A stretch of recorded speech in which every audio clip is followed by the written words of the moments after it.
for East Central St. Mary's County in southern Maryland, southeastern Calvert County in southern Maryland, until 8:15 p.m. At 7:40 p.m., a severe thunderstorm was located over California, or near Town Creek, moving east at 55 miles per hour. Hazard, 60 miles per hour wind gusts and quarter-size hail. Source, radar indicated. Impact, damaging winds will cause some trees and large branches to fall. This could injure those outdoors, as well as damage homes and vehicles. Roadways may become blocked by downed trees. Localized power outages are possible. Unsecured light objects may become projectiles.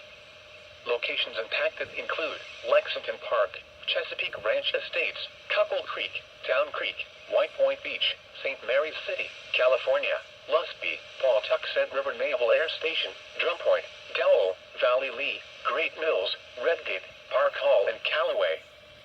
For your protection, move to an interior room on the lowest floor of a building.